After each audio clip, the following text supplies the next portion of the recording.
ಇನ್ನು ಮುಂದೆ ನಿಮ್ಮ ನೆಚ್ಚಿನ ಧಾರಾವಾಹಿಗಳ ಫುಲ್ ಎಪಿಸೋಡ್ಗಳು ಸನ್ ನೆಕ್ಸ್ಟ್ ಆಪ್ನಲ್ಲಿ ಮಾತ್ರ. ಈ ಮೃತ್ಯುಂಜಯ ಅವನ ಆಸ್ತಿನೆಲ್ಲ ನಿಮ್ಮ ಹೆಸರಿಗೆ ಬರೀತಾನಂತೆ.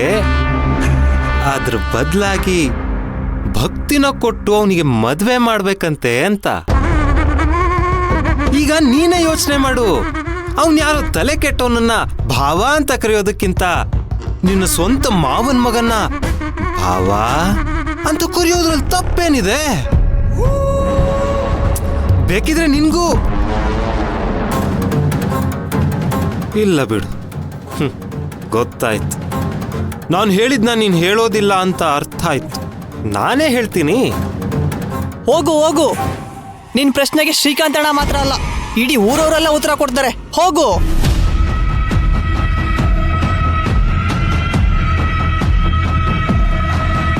ಭಯ ಆಯ್ತಾ? ಇಷ್ಟ ಭಯ ಇಟ್ಕೊಂಡು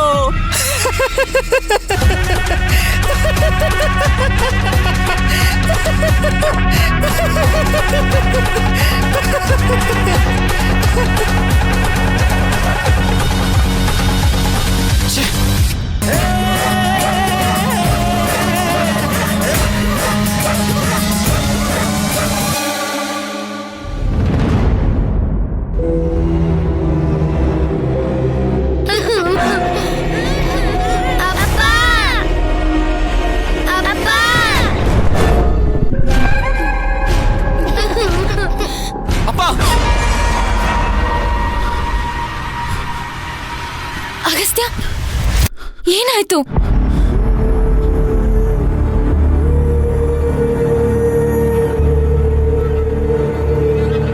ಮತ್ತದೇ ಕನ್ಸ?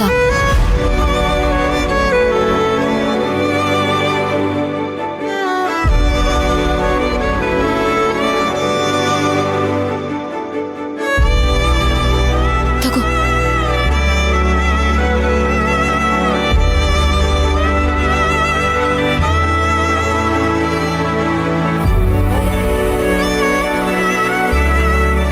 Wrong with you Agastya. ನನಗೆ ನೀನ್ ಹೀಗಿರೋದು ನೋಡೋದಕ್ಕೆ ಆಗ್ತಾ ಇಲ್ಲ. ಯಾರಿಗೋಸ್ಕರನೋ ಈ ಒದ್ದಾಟ. ಈ ಮನೆ, ಊರು, ದೇವ್ರು ಯಾವ್ದು ಬೇಡ ಅಂತ ಇಲ್ಲಿಂದ ದೂರ ಹೋದವನು ಮತ್ತೆ ಇಲ್ಲೇ ಬಂದು ಯಾಕೆ ಸೇರ್ಕೊಂಡಿದ್ಯಾ? ಬೇಡ ಕಣೋ ಅಗಸ್ತ್ಯ. ಅಲ್ಲ ಆದಿತ್ಯ ಅಲ್ವೋ, ನಿಮ್ಮಪ್ಪ ನಿನಗೆ ಇಟ್ಟ ಹೆಸರನ್ನೇ ಹೇಳ್ಕೊಳ್ದೇ ಇರೋ ಹಾಗಿಲ್ ಬದುಕ್ಬೇಕಾ? ನಿನ್ನ ಐಡೆಂಟಿಟಿನ ಕಳ್ಕೊಂಡು ಇಲ್ಲೇ ಜೀವನ ಮಾಡ್ಬೇಕು ಅಂತ ನಿನಗೆ ಅನ್ನಿಸ್ತಾ ಇದ್ಯಾ? ಅದ್ರ ಅಗತ್ಯ ನಿನಗಿಲ್ಲ ಅಲ್ವೋ? ಚಿಕ್ಕ ವಯಸ್ಸಲ್ಲೇ ಎಲ್ಲಾನು ಅರ್ಥ ಮಾಡ್ಕೊಂಡವನ್ಗೆ ಇದನ್ನ ನಾನು ಅರ್ಥ ಮಾಡಿಸ್ಬೇಕಾ?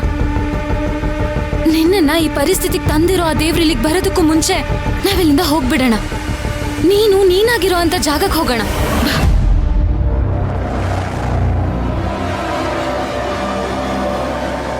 ನಾನು ಎಲ್ಗೂ ಬರಲ್ಲ.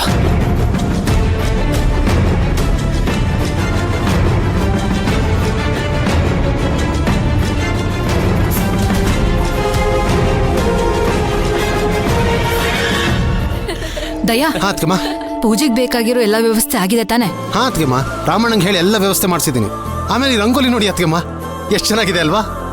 ನಾನೇ ಅಂದ್ರೆ ನಾನೇ ಹೇಳಿ ಹಾಕ್ಸಿದ್ದು ಅಂತ. ಅಕ್ಕ, ದೇವ್ರು ಬರ್ತಿರೋದು ಒಳ್ಳೇದಕ್ಕಂದ್ಮೇಲೆ ನಾವು ಕೇಳ್ಕೊಳ್ಳೋದು ಕೂಡ ಒಳ್ಳೇದೇ ಆಗಿರ್ಬೇಕಲ್ವಾ? ಭಕ್ತಿ ವಿಚಾರವಾಗಿ ಮಾತಾಡೋ ಹಾಗಿದ್ರೆ ದಯವಿಟ್ಟು ಮಾತಾಡ್ಬೇಡ. ನಾನೀಗಾಗ್ಲೇ ಭಕ್ತಿನೇ ಮನೆ ಸೊಸೆ ಅಂತ ನಿರ್ಧಾರ ಮಾಡಿದ್ದಾಗಿದೆ. ಅದಕ್ಕೂ ಇಲ್ಲ, ನನ್ ಚಿಕ್ಕಿನ ಮದ್ವೆ ಆಗಲ್ಲ. ಅಯ್ಯಯ್ಯೋ, ಅಚಿಂತ್ಯನೆ ನೋಡೋ, ಅತ್ಗೆಮ್ಮ ಶಾರದಮ್ಮನವರು ಏನೇ ನಿರ್ಧಾರ ತಗೊಂಡ್ರು ಆ ಬನಶಂಕರಮ್ಮ ಏನ್ ಹೇಳ್ತಾಳೋ ಅದೇ ಫೈನಲ್ ಅಲ್ವೇನೋ? ದಯಾ, ಏನಿನ್ ಮಾತಿನ ಅರ್ಥ? ಅಂದ್ರೆ ಅತ್ಗೆಮ್ಮ, ಅದು ನಾವುಗಳು ಏನೇ ತೀರ್ಮಾನ ತಗೊಂಡ್ರು ಆ ಬನಶಂಕರಮ್ಮ ಏನ್ ತೀರ್ಮಾನ ಕೊಡ್ತಾಳೋ ಅದೇ ಕೊನೆದಲ್ವಾ? ಅದನ್ನೇ ಅಚಿಂತ್ಯನ್ಗೆ ಅರ್ಥ ಆಗೋ ಥರ ಹೇಳ್ತಾ ಇದ್ದೆ, ಅಷ್ಟೇ ಅಷ್ಟೇ ಅಷ್ಟೇ. ಹೌದ ಚಿಂತ್ಯ, ಆ ತಾಯಿ ಉತ್ತರ ಕೊಡೋ ತನಕ ನೀನೇನು ಮಾತಾಡಬಾರ್ದು. ಮಾತಾಡ್ದಿದ್ರೆ ಇವಳು ಚಿಕ್ಕಿ ಜೊತೆ ಮದ್ವೆ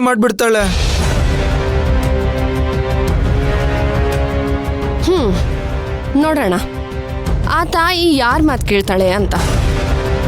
ಅದೆಲ್ಲಕ್ಕೂ ಮೀರಿ 18 ವರ್ಷಗಳ ನಂತರ ದೇವಿ ಬರ್ತಾಳೆ ಅಂತ ನಾವು ಖುಷಿಯಾಗಿರ್ಬೇಕಲ್ವಾ?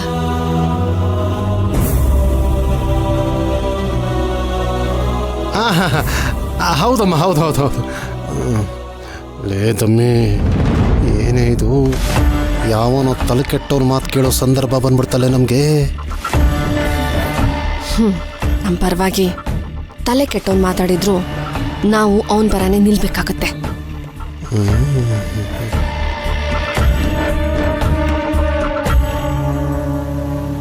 ಅಚಿಂತ್ಯ, ಹೆದರ್ಕೋಬೇಡ. ನಿನಗೆ ಈ ಮದುವೆ ಹೇಗಿಷ್ಟ ಇಲ್ವೋ ನಮಗೂ ಇಷ್ಟ ಇಲ್ಲ. ಆದ್ರೆ ಅವಳಿದಾಳಲ್ಲ ಅಕ್ಕ, ಅವಳೇ ಹಠ ಮಾಡ್ತಾ ಇರೋದು.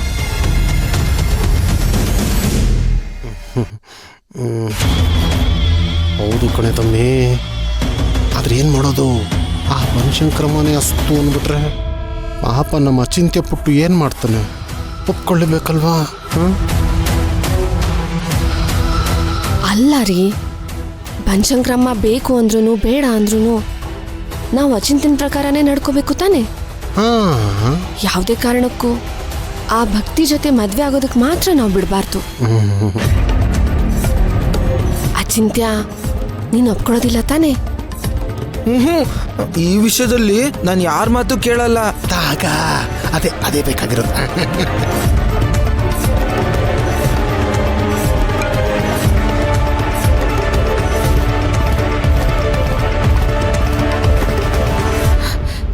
ಗುರುಗಳು ಬಂದ್ರು ಅಂತ ಅನ್ಸುತ್ತೆ.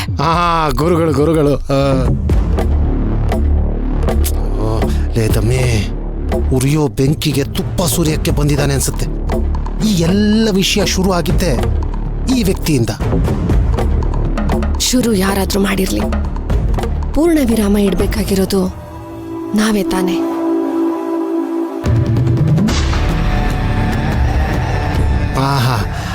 ಆದ್ರೂ ಎಲ್ಲ ವಿಷಯದಲ್ಲೂ ಈ ಗಡ್ಡದ ವ್ಯಕ್ತಿ ಮೂಗ್ಯಾಕೆ ತೋರಿಸ್ತಾನೆ ಅನ್ನೋದೇ ಅರ್ಥ ಆಗ್ತಿಲ್ಲ.